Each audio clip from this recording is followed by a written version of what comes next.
Good morning, neighbor. Put your coffee down and grab your heavy coat, the one with the down filling. And do not forget your boots. We are going for a drive. But we are not driving on the asphalt today. We are driving on the water. I know. If you are from the city, the idea of driving a 3-ton pickup truck onto a frozen lake sounds like madness. It sounds like a death wish. But here in the north, when January comes, the lake becomes a highway. Look at the thermometer on the porch. It reads -32 degrees.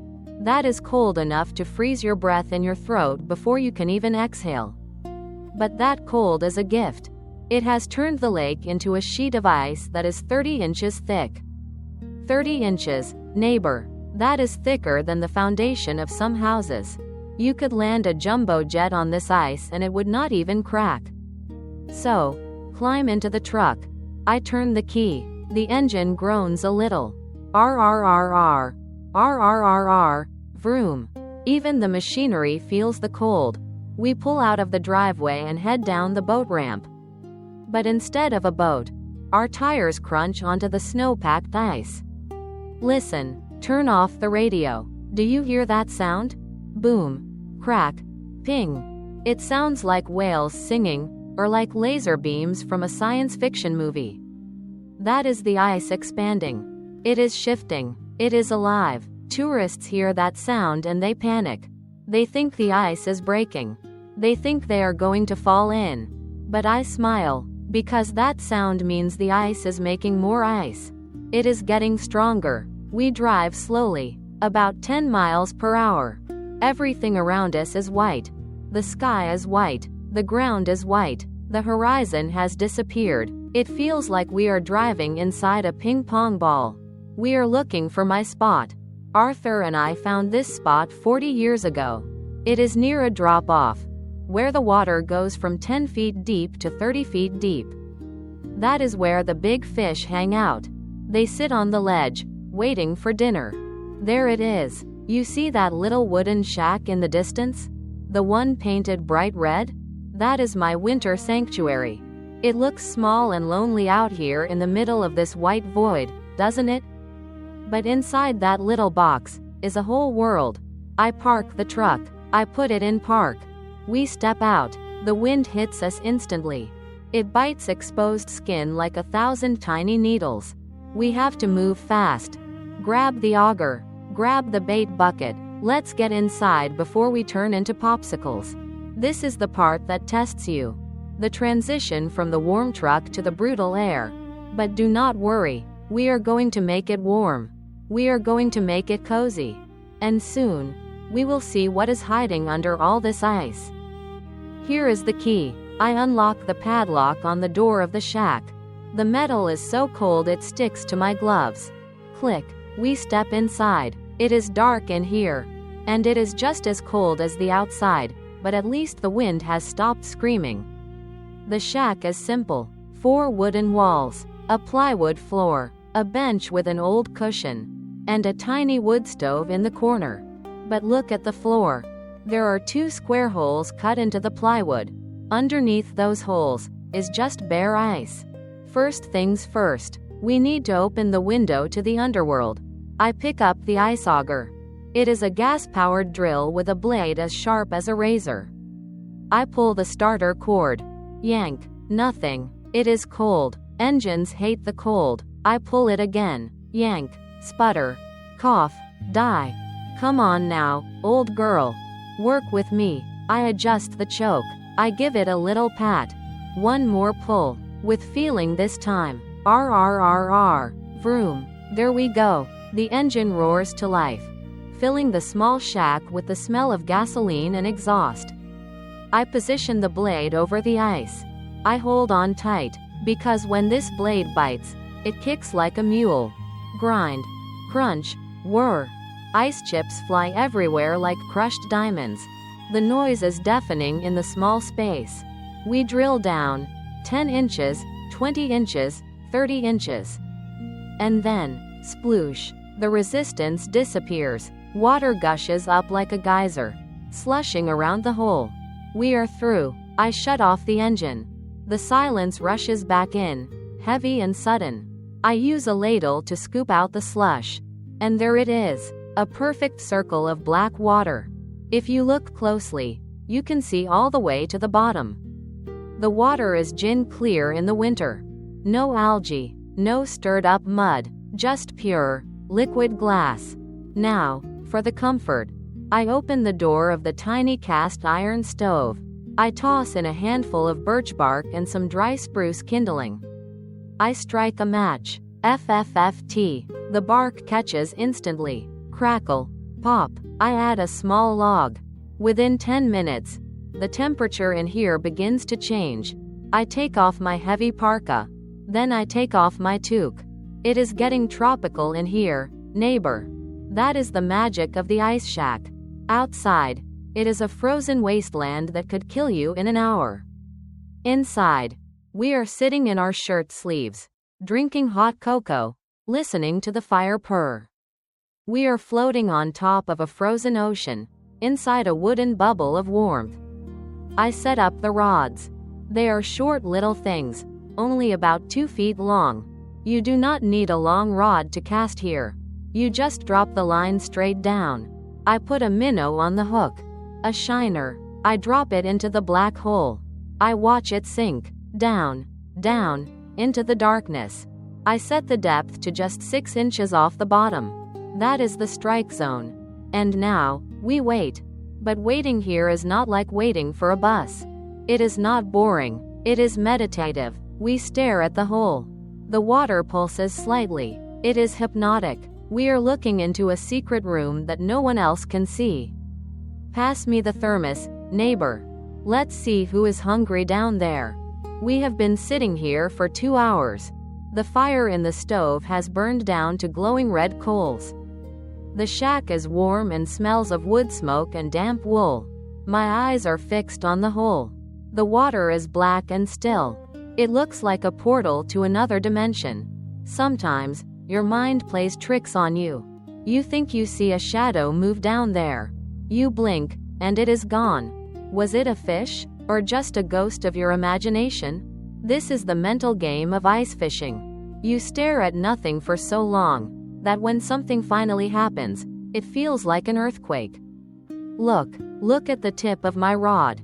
Did you see that? It twitched. Just a tiny little movement. Not a pull, just a nervous vibrate. Something is down there. Something is inspecting the bait. I stop breathing. I do not move a muscle. I become a statue. If I move my feet on the plywood floor, the fish will hear the vibration. Sound travels 4 times faster in water than in air. The fish knows we are here. It is deciding if the free lunch is worth the risk. Come on, you greedy thing. Take it. The rod tip dips again. A little lower this time. And then, wham, the rod bends double. The tip touches the water. I set the hook. Yank. Oh, mercy. It feels like I have hooked a submarine. The line screams off the reel. Zeet. This is not a little perch, neighbor. This is a predator.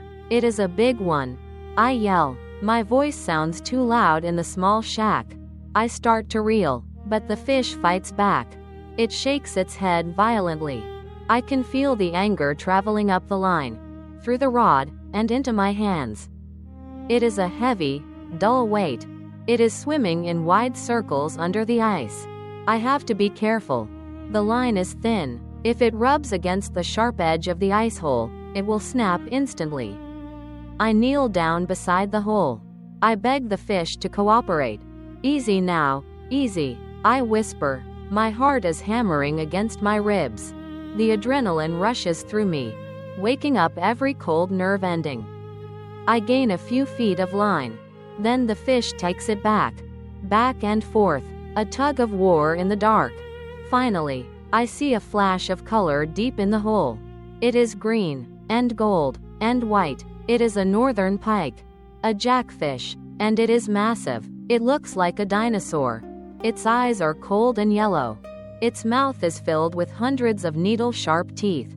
It comes up the hole, head first. The water surges up onto the floor. I reach down, careful of those teeth, and I grab it behind the gills. I pull it out onto the plywood. Flop, flop, thud. It is magnificent. It must be 36 inches long. A true river wolf. Its scales are covered in a protective slime that keeps it safe in the freezing water. It lies there, gills heaving, staring at me with that prehistoric look.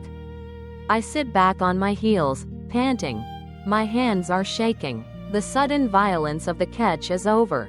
The silence rushes back in. I look at the fish. I look at the hole. This creature was ruling the darkness down there just 2 minutes ago. It was the king of the reef. And now, it is here with me. It is a connection, neighbor. A direct line from my hand to the wild heart of the lake. For a moment, I do not feel cold. I do not feel old. I feel alive. I look at the great fish lying on the floor of the shack. It is strong. It is healthy. It is a breeder. A fish this size is probably 20 years old. It has survived 20 winters. It has avoided nets, hooks, and bigger predators. It deserves respect. I have plenty of food in my freezer at home. I have venison. I have stew. I do not need to kill this king today. Arthur always taught me, never take the biggest one. The biggest ones are the guardians of the lake. You take the medium ones for the pan, and you let the giants go. I wet my hands in the hole so I do not damage the fish's slime coat. I pick it up gently. It is heavy and muscular. I lower its head back into the water. At first, it does not move. It just floats there, confused. I hold it by the tail. I move it back and forth slowly, pumping oxygen over its gills. Go on now, I whisper. Go back to your castle. Suddenly, with a powerful swipe of its tail, swish, it is gone. It dives straight down into the black abyss, disappearing into the shadows as if it never existed. I wipe my hands on a rag. I feel a sense of lightness. Catching it was a thrill. But letting it go, that was a privilege. I look at my watch. It is 4 o'clock in the afternoon. In the north, in January, that means the day is over. The sun is starting to dip below the tree line. It is time to pack up. I reel in the lines. I dump the leftover minnows back into the hole. Let them have a chance too. I put more wood in the stove to burn down safely while we leave. We step out of the shack. And oh, neighbor, look at the world now. The sky has turned a deep, bruised purple. The horizon is a band of burning orange fire. The snow on the lake is reflecting all these colors. It looks like we are standing on a field of crushed amethysts and rubies. The wind has died down completely. The silence is absolute. No birds, no cars, no wind, just the vast, expanding silence of the winter evening. I lock the shack door. Click. We climb back into the truck. The seat is freezing cold again. I start the engine to let it warm up. I sit there for a moment, looking at my little red shack standing alone on the ice. It will stay there all night, guarding my spot, waiting for me to return. People ask me why I come out here, why I endure the cold, why I sit over a hole in the ice for hours. They think I am fishing for fish. But I am not. I am fishing for peace. I am fishing for moments like this, where the world is quiet enough to hear my own thoughts. And sometimes, if I am lucky, I feel like Arthur is sitting right there on the bucket next to me, laughing when I lose a big one.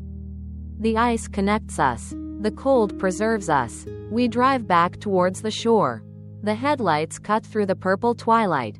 We are going home to a warm house and a hot supper. But part of me, the best part of me, stays out here on the ice. Stay warm, neighbor, and respect the cold. It is the only thing that is truly honest in this world. Good night.